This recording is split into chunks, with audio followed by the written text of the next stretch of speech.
Assalamu alaikum wa rahmatullahi wa barakatuh. Dans cette nouvelle vidéo, nous allons définir ensemble le mot sincérité, al-ikhlas. Nous diviserons cette vidéo en trois parties. La première partie sera consacrée à la définition du mot ikhlas dans la langue arabe et dans le jargon islamique. La deuxième partie sera consacrée à l'obligation de l'ikhlas pour le croyant. Nous verrons que l'ikhlas est indispensable dans la vie du croyant et que c'est une condition pour l'acceptation des œuvres.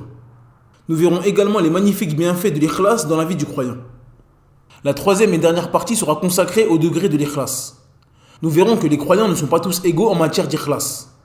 Nous verrons ensemble les caractéristiques qu'il faut réunir afin d'atteindre le plus haut degré de la sincérité. Sans perdre plus de temps, on passe à l'explication. وما أمروا إلا ليعبدوا الله مخلصين له الدين حنفاء ويقيموا الصلاة ويؤتوا الزكاة وذلك دين القيمة.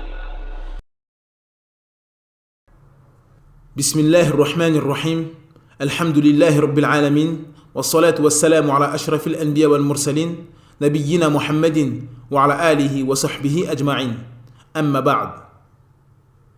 La définition du mot ikhlas dans la langue arabe.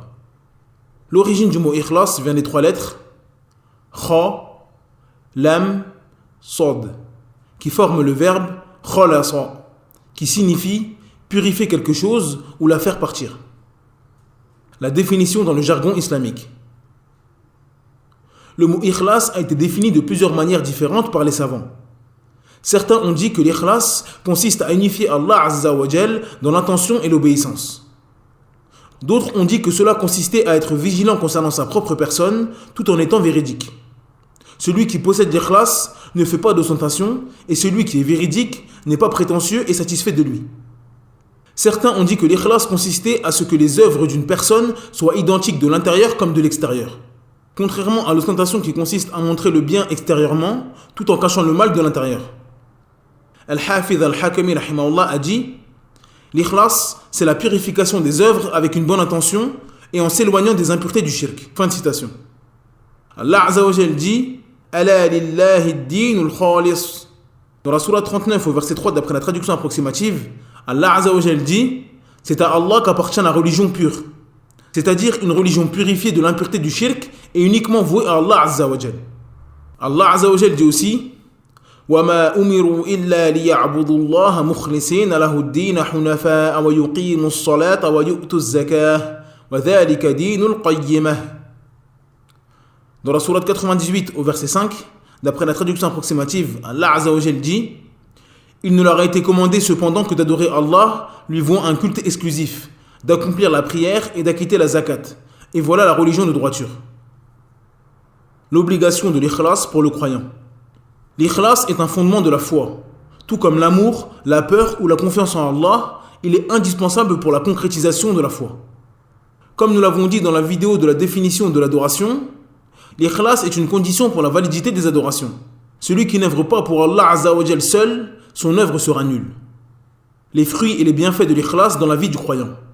L'ikhlas possède de nombreux fruits délicieux et des bienfaits immenses. Parmi eux, il y a le bonheur dans cette vie et dans l'au-delà. L'ikhlas est l'une des deux conditions de l'acceptation des œuvres avec le suivi du prophète Muhammad sallallahu alayhi wa sallam. L'ikhlas amène l'amour d'Allah Azza wa Jal pour le serviteur. L'immense récompense dans des œuvres minimes. Les gens de l'ikhlas obtiennent le secours d'Allah Azza wa Jal. L'ikhlas préserve du châtiment de l'au-delà. L'ikhlas est une immense cause pour sortir des difficultés et des épreuves de ce bas monde et de l'au-delà. L'ikhlas permet d'être élevé en degré le jour du jugement. L'ikhlas préserve de l'égarement et augmente la guidée de la personne. L'ikhlas amène l'apaisement du cœur et la tranquillité. L'ikhlas est une cause pour obtenir une belle fin. Les degrés de l'ikhlas. Le premier degré consiste à préserver la pureté de l'œuvre en s'éloignant de toute souillure. Comme nous l'avons dit précédemment, l'ikhlas consiste à purifier ses œuvres de toute impureté. L'adoration du croyant ne doit pas être mélangée avec un intérêt mondain, la volonté d'obtenir les éloges des gens ou éviter leurs critiques. Le croyant doit œuvrer uniquement pour obtenir la satisfaction d'Allah Azza wa Jal. Le deuxième degré consiste à avoir honte de ses œuvres tout en œuvrant. Il s'agit du croyant qui œuvre abondamment, mais qui a honte de ses œuvres et ne les voit pas pieuses. Allah Azza wa Jal dit: والذين يؤتون ما آتوا وقلوبهم وجلة أنهم إلى ربهم راجعون. Dans la sourate 23 au verset 60, d'après la traduction approximative, Allah Azza wa Jal dit: qui donne ce qu'ils donnent, tandis que leurs cœurs sont pleins de crainte à la pensée qu'ils doivent retourner à leur Seigneur. Le prophète Mohammed sallallahu alayhi wa sallam dit à propos de ces personnes: il s'agit de ceux qui jeûnent, qui prient, qui font des aumônes, tout en ayant peur que cela ne soit pas accepté. Le croyant qui connaît réellement sa personne a une mauvaise opinion de lui et de ses œuvres, car il connaît ses manquements et ses carences. Donc, pour atteindre le deuxième degré, le croyant doit réunir 3 caractéristiques. Les œuvres. Celui qui est sincère dans l'adoration d'Allah Azza wa Jal se mettra à œuvrer. Multiplier les efforts dans les œuvres. Pour atteindre ce degré, il ne faut pas simplement œuvrer, mais multiplier les efforts dans les œuvres. Avoir honte de ces œuvres et ne pas les considérer comme nombreuses. Le troisième degré est la sincérité dans les œuvres par la science et se détourner totalement des créatures.